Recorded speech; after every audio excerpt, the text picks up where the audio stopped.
마태복음 25장. 그런데 하늘나라는 저마다 등불을 들고 신랑을 맞으러 나간 10처녀에 비길 수 있을 것이다. 그 가운데서 5은 어리석고 5은 슬기로웠다. 어리석은 처녀들은 등불은 가졌으나 기름은 갖고 있지 않았다.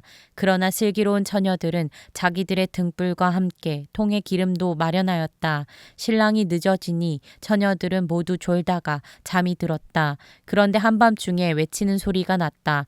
보아라, 신랑이다. 나와서 맞이하여라. 그때 그 처녀들이 모두 일어나서 제 등불을 손질하였다. 미련한 처녀들이 슬기로운 처녀들에게 말하기를 우리 등불이 꺼져가니 너희의 기름을 좀 나누어 다오 하였다. 그러나 슬기로운 처녀들이 대답을 하였다.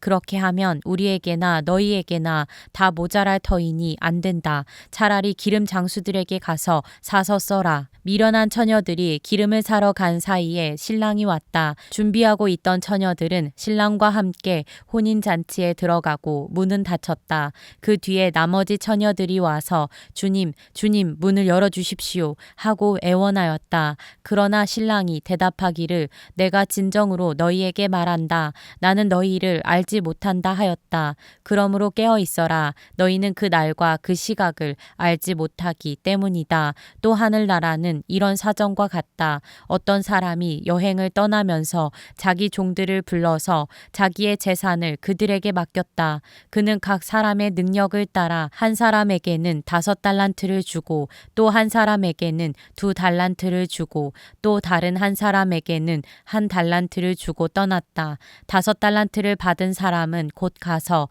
그것으로 장사를 하여 5달란트를 더 벌었다. 2달란트를 받은 사람도 그와 같이 하여 2달란트를 더 벌었다. 그러나 1달란트 받은 사람은 가서 땅을 파고 주인의 돈을 숨겼다. 오랜 뒤에 그 종들의 주인이 돌아와서 그들과 셈을 하게 되었다. 5달란트를 받은 사람은 5달란트를 더 가지고 와서 말하기를 주인님, 주인께서 5달란트를 내게 맡기셨는데 보십시오. 5달란트를 더 벌었습니다 하였다. 그의 주인이 그에게 말하였다. 잘했다. 착하고 신실한 종아, 내가 적은 일에 신실하였으니 이제 내가 많은 일을 내게 맡기겠다. 와서 주인과 함께 기쁨을 누려라. 2달란트를 받은 사람도 다가와서 주인님, 주인님께서 2달란트를 내게 맡기셨는데 보십시오. 2달란트를 더 벌었습니다 하고 말하였다. 그의 주인이 그에게 말하였다. 잘했다. 착하고 신실한 종아, 내가 적은 일에 신실하였으니 이제 내가 많은 일을 내게 맡기겠다. 와서 주인과 함께 기쁨을 누려라. 그러나 1달란트를 받은 사람은 다가와서 말하였다. 주인님, 나는 주인이 굳은 분이시라. 심지 않은 데서 거두시고 뿌리지 않은 데서 모으시는 줄로 알고 무서워하여 물러가서 그 달란트를 땅에 숨겨두었습니다. 보십시오. 여기에 그 돈이 있으니 받으십시오. 그러자 그의 주인이 그에게 말하였다. 악하고 게으른 종아, 너는 내가 심지 않은 데서 거두고 뿌리지 않은 데서 모으는 줄 알았다. 그렇다면 너는 내 돈을 돈놀이하는 사람에게 맡겼어야 했다. 그랬더라면 내가 와서 내 돈에 이자를 붙여 받았을 것이다. 그에게서 그 1달란트를 빼앗아서 10달란트 가진 사람에게 주어라. 가진 사람에게는 더 주어서 넘치게 하고 갖지 못한 사람에게서는 있는 것마저 빼앗을 것이다. 이 쓸모없는 종을 바깥 어두운 데로 내쫓아라. 거기서 슬피 울며 이를 가는 일이 있을 것이다. 인자가 모든 천사와 더불어 영광에 둘러싸여서 올 때에 그는 자기의 영광의 보좌에 앉을 것이다. 그는 모든 민족을 그의 앞에 불러 모아 목자가 양과 염소를 가르듯이 그들을 갈라서 양은 그의 오른쪽에 염소는 그의 왼쪽에 세울 것이다. 그때의 임금은 자기 오른쪽에 있는 사람들에게 말하기를 내 아버지께 복을 받은 사람들아, 와서 창세 때로부터 너희를 위하여 준비한 이 나라를 차지하여라. 너희는 내가 줄일 때에 내게 먹을 것을 주었고 목마를 때에 마실 것을 것을 주었으며 나그네로 있을 때에 영접하였고 헐벗을 때에 입을 것을 주었고 병들어 있을 때에 돌보아 주었고 감옥에 갇혀 있을 때에 찾아 주었다 할 것이다. 그때의 의인들은 그에게 대답하기를 주님 우리가 언제 주님께서 줄이신 것을 보고 잡수실 것을 드리고 목마르신 것을 보고 마실 것을 드리고 나그네 되신 것을 보고 영접하고 헐벗으신 것을 보고 입을 것을 드리고 언제 병드시거나 감옥에 갇히신 것을 보고 찾아갔습니까? 하고 말할 것이다. 임금이 그들에게 말하기를 내가 진정으로 너희에게 말한다. 너희가 여기 내 형제자매 가운데 지극히 보잘것없는 사람 하나에게 한 것이 곧 내게 한 것이다 할 것이다. 그때에 임금은 왼쪽에 있는 사람들에게도 말할 것이다. 저주받은 자들아 내게서 떠나서 악마와 그 졸개들을 가두려고 준비한 영원한 불 속으로 들어가라. 너희는 내가 줄일 때에 내게 먹을 것을 주지 않았고 목마를 때에 마실 것을 주지 않았고 나그네로 있을 때에 영접하지 않았고 헐벗을 때에 입을 것을 주지 않았고 병들어 있을 때나 감옥에 갇혀 있을 때에 찾아주지 않았다. 그때에 그들도 이렇게 말할 것이다. 주님 우리가 언제 주님께서 굶주리신 것이나 목마르신 것이나 나그네 되신 것이나 헐벗으신 것이나 감옥에 갇히신 것을 보고도 돌보아 드리지 않았다는 것입니까? 그때의 임금이 그들에게 대답하기를 내가 진정으로 너희에게 말한다. 여기 이 사람들 가운데서 지극히 보잘것없는 사람 하나에게 하지 않은 것이 곧 내게 하지 않은 것이다 하고 말할 것이다. 그리하여 그들은 영원한 형벌로 들어가고 의인들은 영원한 생명으로 들어갈 것이다. 마태복음 26장. 예수께서 이 모든 말씀을 마치셨을 때에 자기 제자들에게 말씀하셨다. 너희가 아는 대로 이틀이 지나면 유월절인데 인자가 넘겨져서 십자가에 달릴 것이다. 그 즈음에 대제사장들과 백성의 장로들이 가야바라는 대제사장의 관저에 모여서 예수를 속임수로 잡아서 죽이려고 모의하였다. 그러나 그들은 백성 가운데서 소동이 일어날지도 모르니 명절에는 하지 맙시다 하고 말하였다. 그런데 예수께서 베다니에서 나병 환자 시몬의 집에 계실 때에 한 여자가 매우 값진 향유 한 옥합을 가지고 와서는 음식을 잡수시고 계시는 예수의 머리에 부었다. 그런데 제자들이 이것을 보고 분개하여 말하였다. 왜 이렇게 낭비하는 거요? 이 향유를 비싼 값에 팔아서 가난한 사람들에게 줄 수 있었을 텐데요. 예수께서 이것을 보시고 그들에게 말씀하셨다. 왜 이 여자를 괴롭히느냐? 그는 내게 아름다운 일을 하였다. 가난한 사람들은 늘 너희와 함께 있지만 나는 늘 너희와 함께 있는 것이 아니다.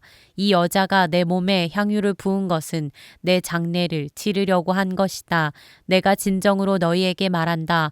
온 세상 어디서든지 이 복음이 전파되는 곳에서는 이 여자가 한 일도 전해져서 그를 기억하게 될 것이다. 그때에 12제자 가운데 하나인 가룟 사람 유다라는 자가 대제사장들에게 가서 이렇게 말하였다. 내가 예수를 여러분에게 넘겨주면 여러분은 내게 무엇을 주실 작정입니까? 그들은 유다에게 은돈 30입을 셈하여 주었다. 그때부터 유다는 예수를 넘겨주려고 기회를 노리고 있었다. 무교절 첫째 날에 제자들이 예수께 다가와서 말하였다. 우리가 선생님께서 유월절 음식을 잡수시게 준비하려고 하는데 어디에다 하기를 바라십니까?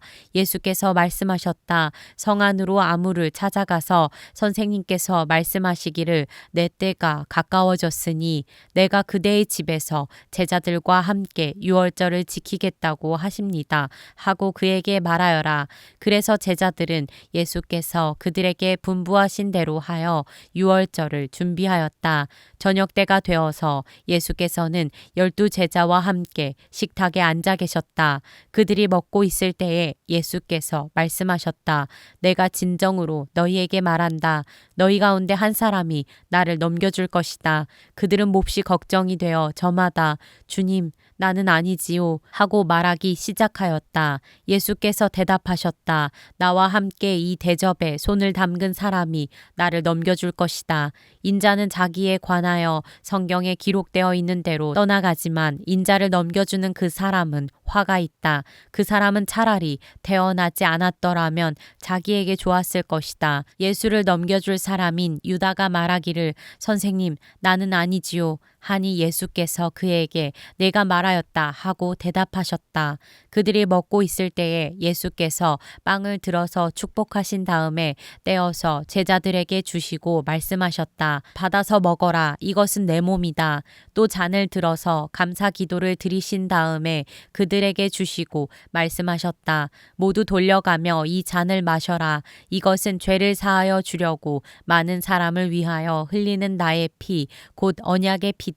내가 너희에게 말한다. 이제부터 내가 나의 아버지의 나라에서 너희와 함께 새 것을 마실 그날까지 나는 포도나무 열매로 빚은 것을 절대로 마시지 않을 것이다. 그들은 찬송을 부르고 올리브 산으로 갔다. 그때에 예수께서 제자들에게 말씀하셨다. 오늘 밤에 너희는 모두 나를 버릴 것이다. 성경에 기록하기를 내가 목자를 칠 것이니 양떼가 흩어질 것이다 하였다. 그러나 내가 살아난 뒤에 너희보다 먼저 갈릴리로 갈 것이다. 베드로가 예수께 말하였다. 비록 모든 사람이 다 주님을 버릴지라도 나는 절대로 버리지 않겠습니다. 예수께서 그에게 말씀하셨다. 내가 진정으로 내게 말한다. 오늘 밤에 닭이 울기 전에 내가 3번 나를 모른다고 할 것이다. 베드로가 예수께 말하였다. 주님과 함께 죽는 한이 있을지라도 절대로 주님을 모른다고 하지 않겠습니다. 그리고 다른 제자들도 모두 그렇게 말하였다. 그때 예수께서 제자들과 함께 겟세마네라고 하는 곳에 가서 그들에게 말씀하셨다. 내가 저기 가서 기도하는 동안에 너희는 여기에 앉아 있어라. 그리고 베드로와 세베대의 2 아들을 데리고 가서 근심하며 괴로워하기 시작하셨다. 그때 예수께서 그들에게 말씀하셨다. 내 마음이 괴로워 죽을 지경이다. 너희는 여기에 머무르며 나와 함께 깨어 있어라. 예수께서는 조금 더 나아가서 얼굴을 땅에 대고 엎드려서 기도하셨다. 나의 아버지, 하실 수만 있으시면 이 잔을 내게서 지나가게 해주십시오. 그러나 내 뜻대로 하지 마시고 아버지의 뜻대로 해주십시오. 그리고 제자들에게 와서 보시니 그들은 자고 있었다. 그래서 베드로에게 말씀하셨다. 이렇게 너희는 1시간도 나와 함께 깨어 있을 수 없느냐? 시험에 빠지지 않도록 깨어서 기도하여라. 마음은 원하지만 육신이 약하구나. 예수께서 다시 2번째로 가서 기도하셨다. 나의 아버지, 내가 마시지 않고서는 이 잔이 내게서 지나갈 수 없는 것이면 아버지의 뜻대로 해주십시오. 예수께서 다시 와서 보시니 그들은 자고 있었다. 그들은 너무 졸려서 눈을 뜰 수 없었던 것이다. 예수께서는 그들을 그대로 두고 다시 가서 또다시 같은 말씀으로 3번째로 기도하셨다. 그리고 제자들에게 와서 그들에게 말씀하셨다. 이제 남은 시간은 자고 쉬어라. 보아라, 때가 이르렀다. 인자가 죄인들의 손에 넘어간다. 일어나서 가자. 보아라, 나를 넘겨줄 자가 가까이 왔다. 예수께서 아직 말씀하고 계실 때에 12제자 가운데 하나인 유다가 왔다. 대제사장들과 백성의 장로들이 보낸 무리가 칼과 몽둥이를 들고 그와 함께 하였다. 그런데 예수를 넘겨줄 자가 그들에게 암호를 정하여 주기를 내가 입을 맞추는 사람이 바로 그 사람이니 그를 잡으시오 하고 말해 놓았다. 유다가 곧바로 예수께 다가가서 안녕하십니까 선생님 하고 말하고 그에게 입을 맞추었다. 예수께서 그에게 친구여 무엇하러 여기에 왔느냐 하고 말씀하시니 그들이 다가와서 예수께 손을 대어 붙잡았다. 그때 예수와 함께 있던 사람들 가운데 한 사람이 손을 뻗쳐 자기 칼을 빼어 대제사장의 종을 내리쳐서 그 귀를 잘랐다. 그때 예수께서 그에게 말씀하셨다. 내 칼을 칼집에 도로 꽂아라. 칼을 쓰는 사람은 모두 칼로 망한다. 너희는 내가 나의 아버지께 당장의 12군단 이상의 천사들을 내 곁에 세워주시기를 청할 수 있다고 생각하지 않느냐. 그러나 그렇게 되면 이런 일이 반드시 일어나야 한다고 한 성경 말씀이 어떻게 이루어지겠느냐. 그때 예수께서 무리에게 말씀하셨다. 너희는 강도에게 하듯이 칼과 몽둥이를 들고 나를 잡으러 왔느냐. 내가 날마다 성전에 앉아서 가르치고 있었건만 너희는 내게 손을 대지 않았다. 그러나 이 모든 일을 이렇게 되게 하신 것은 예언자들의 글을 이루려고 하신 것이다. 그때의 제자들은 모두 모두 예수를 버리고 달아났다. 예수를 잡은 사람들은 그를 대제사장 가야바에게로 끌고 갔다. 거기에는 율법학자들과 장로들이 모여 있었다. 그런데 베드로는 멀찍이 떨어져서 예수를 뒤따라 대제사장의 집 앞마당에까지 갔다. 그는 결말을 보려고 안으로 들어가서 하인들 틈에 끼어 앉았다. 대제사장들과 온 공의회가 예수를 사형에 처하려고 그분을 고발할 거짓 증거를 찾고 있었다. 많은 사람이 나서서 거짓 증언을 하였으나 쓸만한 증거는 얻지 못하였다. 그런데 마침내 두 사람이 나서서 말하였다. 이 사람이 하나님의 성전을 허물고 사흘 만에 세울 수 있다고 하였습니다. 그러자 대제사장이 일어나서 예수께 말하였다. 이 사람들이 그대에게 불리하게 증언하는데도 아무런 답변도 하지 않소. 그러나 예수께서는 잠자코 계셨다. 그래서 대제사장이 예수께 말하였다. 내가 살아계신 하나님을 걸고 그대에게 명령하니 우리에게 말해주시오. 그대가 하나님의 아들 그리스도요. 예수께서 그에게 말씀하셨다. 당신이 말하였소. 그러나 내가 당신들에게 다시 말하오. 이제로부터 당신들은 인자가 권능의 보좌 오른쪽에 앉아있는 것과 하늘 구름을 타고 오는 것을 보게 될 것이오. 그때의 대제사장은 자기 옷을 찢고 큰 소리로 말하였다. 그가 하나님을 모독하였소. 이제 우리에게 이 이상 증인이 무슨 필요가 있겠소. 보시오. 여러분은 방금 하나님을 모독하는 말을 들었소. 여러분의 생각은 어떠하오. 그러자 그들이 대답하였다. 그는 사형을 받아야 합니다. 그때에 그들은 예수의 얼굴에 침을 뱉고 그를 주먹으로 치고 또 더러는 손바닥으로 때리기도 하며 말하였다. 그리스도야, 너를 때린 사람이 누구인지 알아맞추어 보아라. 베드로가 안뜰 바깥쪽에 앉아 있었는데 한 하녀가 그에게 다가와서 말하였다. 당신도 저 갈릴리 사람 예수와 함께 다닌 사람이네요. 베드로는 여러 사람 앞에서 부인하였다. 나는 내가 무슨 말을 하는지 모르겠다. 그리고서 베드로가 대문 있는 데로 나갔을 때에 다른 하녀가 그를 보고 거기에 있는 사람들에게 말하였다. 이 사람은 나사렛 예수와 함께 다니던 사람입니다. 그러자 베드로는 맹세하고 다시 부인하였다.